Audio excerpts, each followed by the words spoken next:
Hey everybody, welcome back to the channel. So this video is, well, look what's back. I don't really know what's going on with it at this moment. This is the Subaru that we did the head gaskets on and had the head bolt issue. She was coming back into Ohio from West Virginia. She said it was coming up a hill, said it started to shake and then shut off and had it towed here. I turned it over and it sounds like it has zero compression. Might be ran low on oil. I don't really know yet. We're just starting the diagnosing process. So that's what I think we're gonna do a compression check real quick and then take a look inside the cylinders with my little camera doohickey, and we'll go from there. So I'm gonna pull the plugs, then do a compression check. The reason why I don't think it's a head gasket is because usually when Subarus blow head gaskets, even just very slightly blow, or whatever head gaskets, it puts pressure in the cooling system. This has no pressure in the cooling system, there's no excessive pressure in blowing coolant out of the overflow or anything like that. There's no bubbles in the coolant. I don't know, possibly rings. I don't know if she fried it or not, but we're gonna pull the plugs, do a compression check, and then it'll kind of give us an idea. Also, there are no codes. There's no check engine light on, but I just removed the air box and I just got a very potent, if that's the word, it's a very strong aroma of gasoline. The plot thickens. Whew. It's hot and bright out here. All four plugs are pulled. How you can see these. They are all very, very black and covered in gas. And the left side, it was actually a little crispy. They had a lot of debris all over the top of the plugs. Well, I'm gonna try to roll it over without the plugs in it and see what comes out. And then we're gonna do a check. Well, boys, I don't even think there's a need to do a compression check. So right side, just turn the motor over. Good suction, good pressure out the spark plug holes. The right side, good pressure. Yes, right side good, left side bad.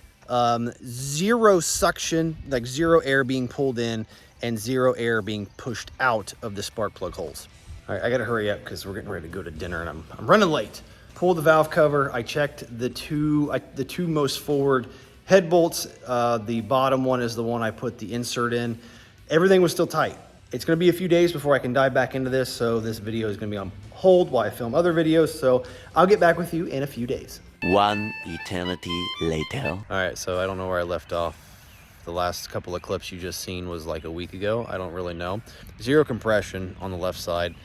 Got to pull it, get the head off and see if the head's okay. If the heads are okay, we'll get a short block, but if the heads are not okay, then we'll probably end up getting a long block. So I don't really know where this video is going to go from here.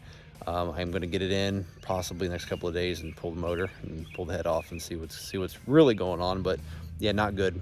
One eternity later. All right, hey everybody, welcome back. I have no idea where we are in this video. It's been a long time since I've worked on the old Impreza here, or since we did the check outside. We are currently hunting for a new engine, possibly have a lead on one, but tonight, well, big picture here, I am very, very busy. The shop is absolutely swamped. I have to hurry up and get this thing out so I can get another car in. So give me a few hours or so, I'll get back with you. We're gonna have this engine out and we're gonna see how bad the damage actually is.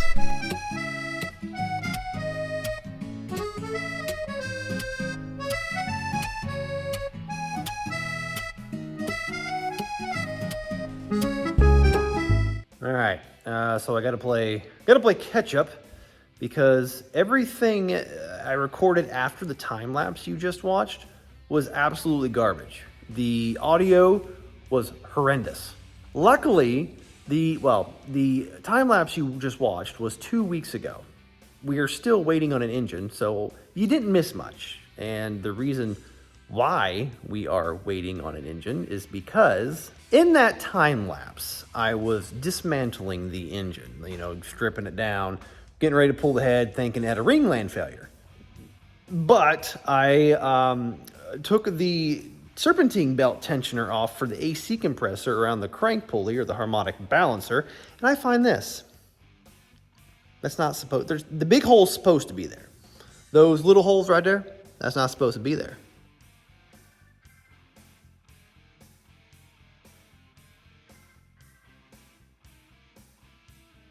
After pulling the timing belt cover off, I find the timing belt tensioner cocked at about a 45-degree angle.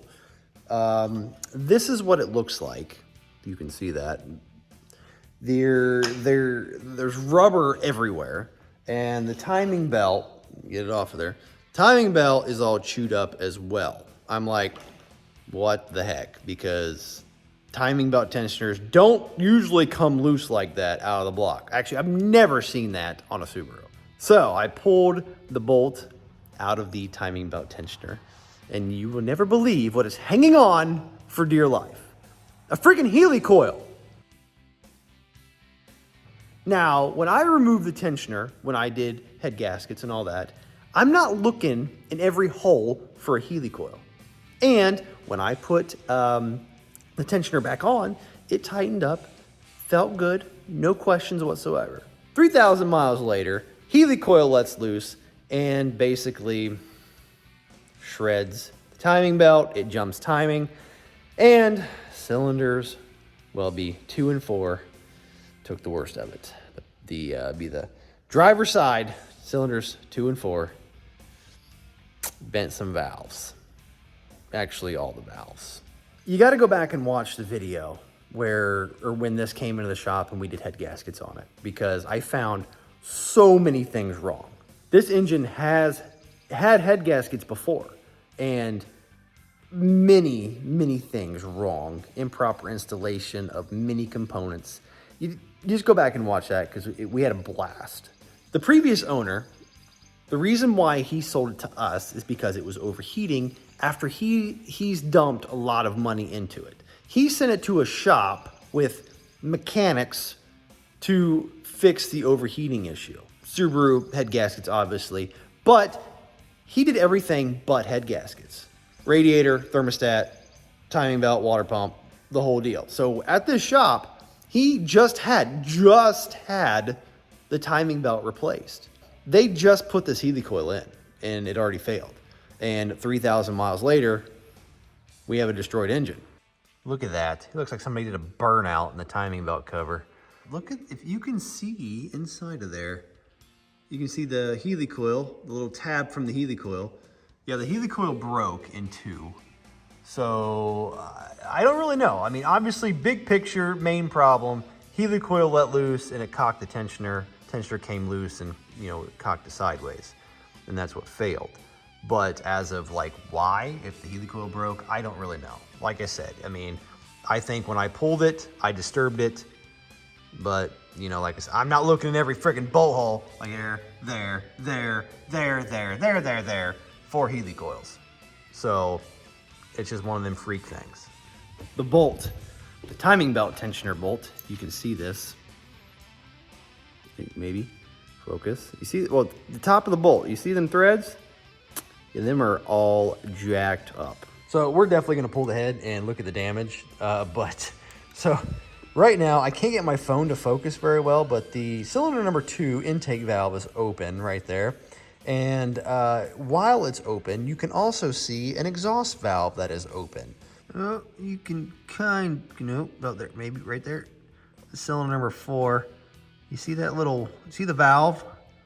That little white spot down there, I'll put an arrow. Yeah, that's the exhaust valve. It is open with, oh, there we go. Yeah, the exhaust valve is open with the intake valve. Also, I think I mentioned this earlier in the video, but it's been ages ago. I thought the initial problem was that, again, you got to go back and watch the previous video, was that head gasket or that head bolt insert that I put in. I thought it came loose, but all the head bolts are still tight. So what we're gonna do is, I think the future race car driver is asleep and the wife is off attending our farm. I think we're gonna pull the head because I'm curious and I got some free time. All right, this is live action. I'm getting ready to crack the head bolts. I might fast forward through this part, but I at least wanna crack the head bolt that I put the insert in. I wanna crack it live. So we're gonna see how she feels. When I put the wrench on it earlier, when it was outside 2 weeks ago, it was still tight. So we're gonna see here how she feels. I mean, not loose, but not tight. Let me check another one.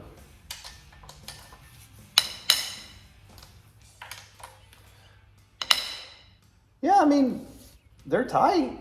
Yeah, I mean, everything's still tight. I mean, I literally just put these in 3,000 miles ago, so the lubricant's still good. All right, that's enough. Getting the impact.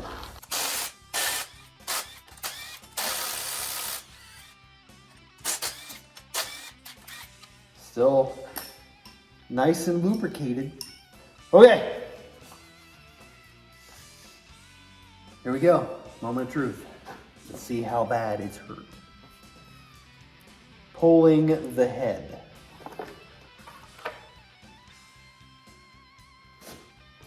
Ah, I got coolant in my crock. It looks like it's just the exhaust valves that were hitting. Everything else looks pretty good. Let me get you a look. All right, so honestly, kind of disappointed. I was expecting a lot worse. It's not too bad. I mean, right there, all the exhaust valves are bent. You can see where they kind of damaged the top of the piston, but yeah, I was expecting a lot worse. I thought, kind of disappointed. It's kind of, so you could throw some new pistons in it because the cylinder walls don't look that bad, but then you got a block with a repaired head bolt hole and a Healy coil timing belt tensioner. So it's like a ticking time bomb no matter what you do. It's junk. I would never run this just because of you have many possibilities of it grenading again. And there's the head. Yeah, all the exhaust valves are completely bent. Looks like they're all bent this way. You can see like towards, this way. Be towards the exhaust side, the bottom.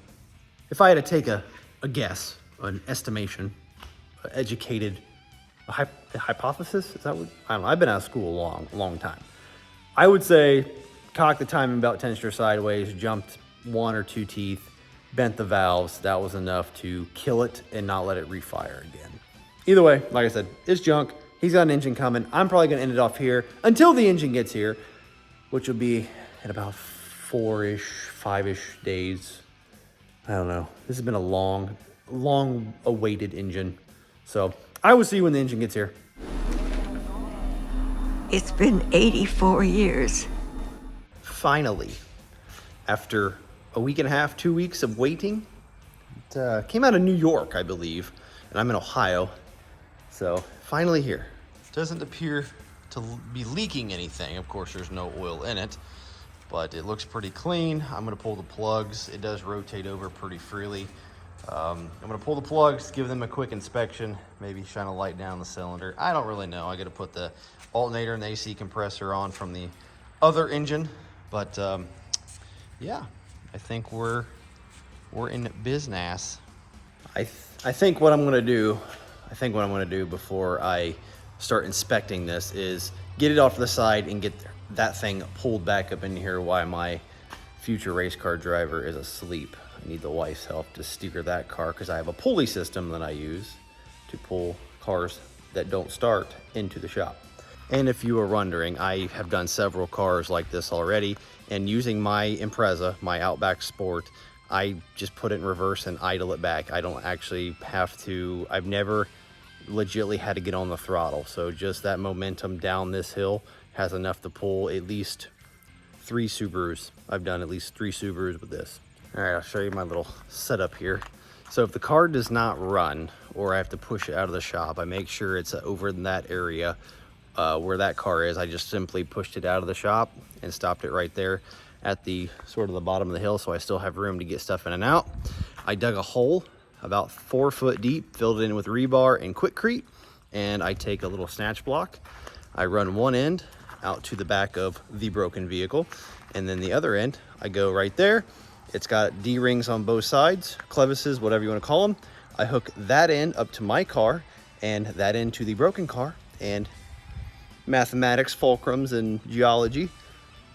Okay, car is in here, thank you to my wife. But change of plans. The original plan was, what I mentioned a few seconds ago, was to take The new motor, pull the plugs, give it a quick visual, put it in, send it.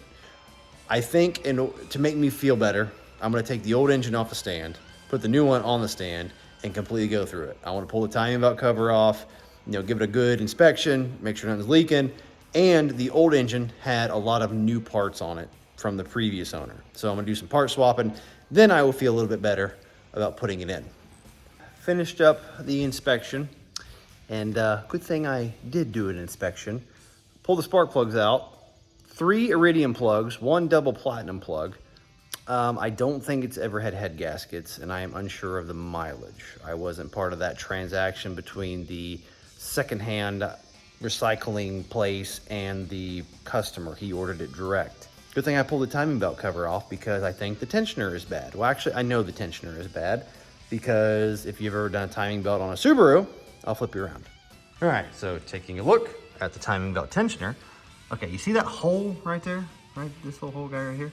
Okay, when you get a timing belt tensioner new, or when you reinstall a timing belt tensioner on a Subaru, you're supposed to put this in a vise, or if it's new, it has a grenade pin in here that goes through this hole, and there's a piston in here, goes through that hole on the piston, and it goes through the other side. The other side has a hole as well. So, you pull it, the piston is under hydraulic pressure, and it retracts, pushes down on the pulley, and that's what keeps your timing belt tight. Well, I put a extension in here, a pry bar, pushed down on this, rotated the engine over a few times, and it is now even all the way across. That's not supposed to be that way. This timing belt tensioner it appears to be bad. I think I have a timing belt kit for an EJ253 at the old shop, but I'm not 100% sure. I think while it's out and apart, we should just go ahead and do a timing belt water pump. I think it still has the original head gaskets, so there's a gamble there, but we'll see what happens.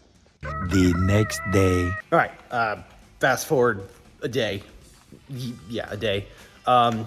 So went to the old shop after work today and found a complete timing belt kit. Why I have a complete timing belt kit for a Subaru, I have no idea. With this blown engine that I just pulled, I have 10 blocks, 3 here, 4 here, and the rest are at the old shop. So I need to do some liquidation. But that is good. I got a complete timing belt kit. So we're gonna slap that on there. That way we're good to go. Don't have to worry about any tensioners. No more tensioner problems. I have done many EJ253s on this channel, so I'm gonna hurry up, put all the new components on. All right, well, first of all, I wanna show you the new tensioner. I was yesterday and the clip before this, I was telling you about that grenade pin. So that's what the grenade pin is. So it keeps that piston retract down until you're ready to put tension on the timing belt. I'm just gonna leave this here and get this on video and let all you guys know. The timing belt tensioner hole, it's clean. There's no Healy coil in there. So I just wanted to document this. All right, we are all put back together, ready to go in. New timing belt, pulleys, the whole deal. I'm gonna at least get it sat in tonight. Probably definitely not gonna get it running. It's getting late already. I have spent extra time going over everything, making sure everything's good and tight and clean and whatnot, because I don't want her to have any problems with this, no more problems with this. She spent way too much money on this car already. So I feel bad. I'm really making sure everything is 100% for her. And I'm gonna drive it around quite a bit, probably even take it to work and back to make sure everything is good. All right, boys, she is in. Got about 3 bell housing bolts in her, and she's sitting there on the motor mounts. So I think tomorrow hopefully she'll fire right up. I'm gonna call it a night. The wife has been with baby child all day and she needs a break. So I'm gonna head in, edit some video, and whoa, was that a pterodactyl? I don't know if you guys heard that. Edit some video, watch the baby child, maybe get a snack, some chocolate milk, and I'll see you tomorrow. The next day. All right, we're back at it. So I'm gonna put you on a time lapse. I'm gonna throw some music on, and we're gonna get this thing fired tonight, because I don't know if I'll drive it to work tomorrow or not, but I definitely got to put some miles on it before the weekend. Today is Thursday. So put you on a time lapse. I'm not sure how long it's gonna be, but we're gonna get this thing fired.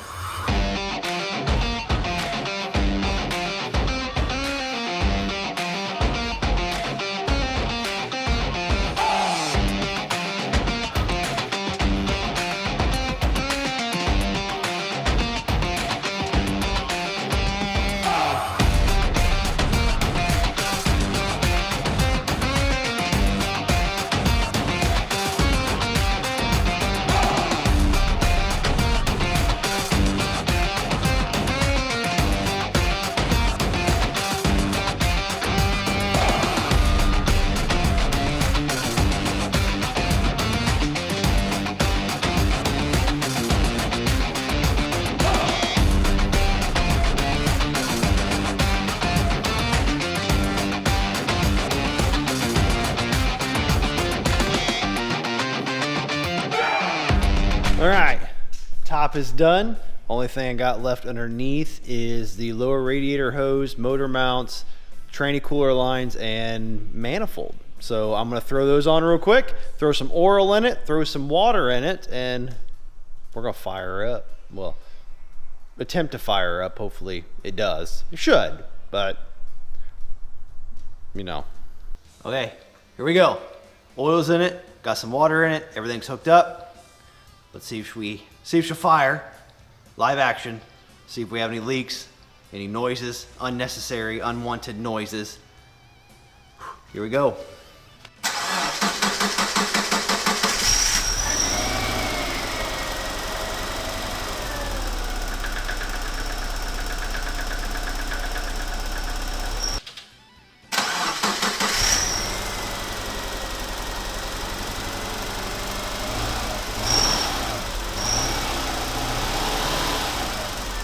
All right, we got her all figured out. So 2 problems.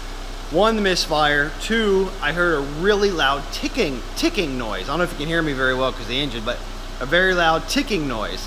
So the misfire was from cylinder number 3 plug wire off the coil pack, and the ticking noise was the coil pack arcing off the intake. So plugged it back in, fired right up, sitting here idling.